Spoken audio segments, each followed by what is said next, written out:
Gas टंचाईमुळे निर्माण झालेलं संकट दूर करण्यासाठी राज्य सरकारनं MNGL अर्थात पाईपलाईनद्वारे गॅस पुरवठा करण्याचा निर्णय घेतलाय। मात्र प्रत्यक्षात काय आहे याचा रियालिटी चेक करण्यासाठी आपण पिंपरीतल्या हॉटेल श्री गणेश या ठिकाणी आलेलो आहोत।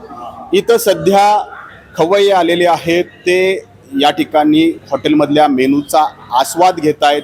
सगळं चुलीवरचं जेवण या ठिकाणी सध्या मिळत आहे। त्यातले मेनू अनेक कमी झालेले आहेत, परंतु याच्यावरती तोडगा म्हणून MNGL अर्थात गॅसद्वारे थेट हॉटेलमध्ये पुरवठा व्हावा या अनुषंगाने पावलं उचलली गेलेली आहेत। आत्ता आपल्यासोबत या हॉटेल असोसिएशनचे अध्यक्ष आहेत। शहरात 2000 हॉटेल आहेत आणि तिथं सगळा हा गॅस टंचाईचा प्रश्न उभा राहिला होता। तुम्ही काय काय पावलं उचललेली होती? MNGL सोबत काय चर्चा झालेली? आमच्या या पिंपरी चिंचवड शहरामध्ये साधारणतः 1800 ते 2000 हॉटेल्स आहेत आणि याचा जो युद्धजन्य परिस्थिती झाल्यामुळे जे शॉर्टेज निर्माण झालं त्याच्यामुळे काय झालं की याच्यात सगळं प्रशासन पण आम्हाला सहकार्य करण्यात तत्पर झालं। महापौर पिंपरी चिंचवड कॉर्पोरेशनचे महापौर रवी लांडगे यांनी पुढाकार घेतला आणि आम्हाला बोलून घेतलं 2 वेळा की तुमच्या काय अडचणी आम्ही MNGL वाले पण बोलवतो, तोही कनेक्शन घेऊन तुमचा कसा प्रॉब्लेम सॉल्व्ह होईल हा प्रयत्न होता। कारण मधल्या पिरियडला अचानक कमर्शियल गॅस बंद झाले, तर ज्याकरता लागणारे परमिशन त्यांनी मागितल्या MNGL वाल्यांनी, तर लांडगे साहेबांनी लगेच आयुक्तांना मीटिंग लावून दिली आमची आणि लांडगे साहेब आयुक्त साहेबांनी पण आम्हाला विंडोमध्ये तत्पर परमिशन दिली। तसं ट्रॅफिकवाल्यांनी परमिशन इमिजिएट दिली। आमच्याकडनं अपेक्षित नव्हतं की ह्या परमिशन एवढ्या लवकर मिळतील आणि पोलीस आयुक्तांनी पण परमिशन, म्हणजे ह्या न कळत आम्हाला परमिशन एवढ्या फास्ट मिळून गेल्या आणि आता आम्ही त्याची वाट पाहतो की ते पुढच्या कारवाई कशी करतात। मग कुठं नेमकं घोडं अडलेलं आहे? कारण आम्ही असं ऐकलं होतं की तुमच्या हॉटेलमध्ये गेल्या आठवड्यातच हा सगळा पुरवठा गॅसचा सुरू व्हायला हवा होता। त्यांनी सांगितलं, आमच्या इकडे लाईन त्यांनी लावली, त्यांनी सांगितल्याप्रमाणे आम्ही सिक्युरिटी डिपॉझिट वगैरे सर्व भरलं। किती मागतात ते सिक्युरिटी डिपॉझिट? किती? पर सिलेंडर ऍक्च्युली जर दिवसाला 2 सिलेंडर लागत असत तर पर सिलेंडर ते 1860 रुपये प्रमाणे महिन्याचे 70 सिलेंडर धरले तर साधारणतः 1,30,000 रुपयापर्यंत डिपॉझिट जातं। ते म्हणजे तुमचं जोपर्यंत तुमच्याकडे लाईन आहे तोपर्यंत ते डिपॉझिट तुम्हाला लागू होतं। त्यानुसार त्यांची रजिस्ट्रेशन फी सुद्धा आम्ही भरली। त्यानंतर त्यांनी आमच्याकडे बाकीची कारवाई केली, पण काय आहे की त्यांचं जे थर्ड पार्टी व्हेरिफिकेशन असतं पाईपलाईनचं ते न झाल्यामुळे आमच्याकडे लाईन थांबलेली आहे अजून चालू व्हायची। आणि काय त्यांच्याकडं सगळा मटेरियल आहे का? कारण ते वेळोवेळी असंही म्हणतात की आमच्याकडे मटेरियल नाहीये, ते काय कारण सांगतात? त्यांचं सांगण्यात आलं की आम्हाला एकदम मागणी वाढल्यामुळे आमच्याकडे मटेरियलचं शॉर्टेज झाले, त्यामुळे काम स्लो चाललंय आमचं।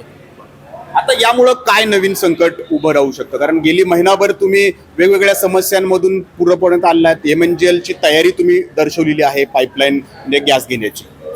हे बघा, आम्ही तर तयारी पहिल्यापासून दर्शवली होती की जे कुणी आम्हाला पटकन गॅस देईल, आमची रोजीरोटी ज्याच्यावर चालती, त्याच्यामुळं आम्हाला जो गॅस भेटणार आहे तो न मिळाल्यामुळं आमचे जे कामगार आहेत ते बेरोजगार होतील। आम्ही जो प्रत्येक हॉटेलवाला 10 कामगार 20 कामगार 30 कामगार जे सांभाळतो ते नाईलाजाने लोकांना कमी करावे लागणार आहे। कारण का जर कामगार धंदाच नाही झाला तर कामगार ठेवून उपयोग काय?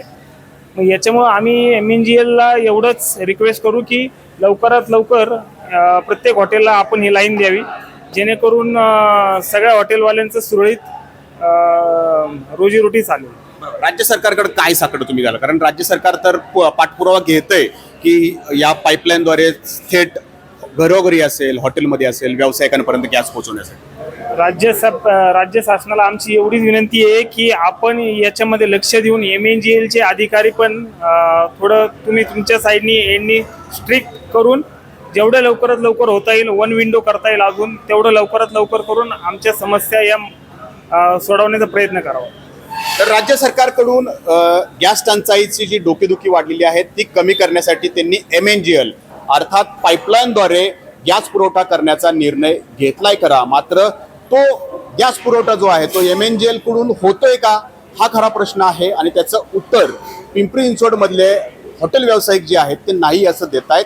आता MNGL हा आडमुठेपणा का करते हा खरा प्रश्न या निमित्तानं उभा राहिलेला आहे आणि राज्य सरकार यावरती काय पावलं उचलतं हे पाहणं महत्त्वाचं राहणार आहे। जर MNGL द्वारे घरोघरी हॉटेलमध्ये आणि उद्योजकांना जर गॅसचा पुरवठा झाला नाही तर हे गॅसचं संकट अधिकाधिक वाढताना आपल्याला पाहायला मिळू शकतं।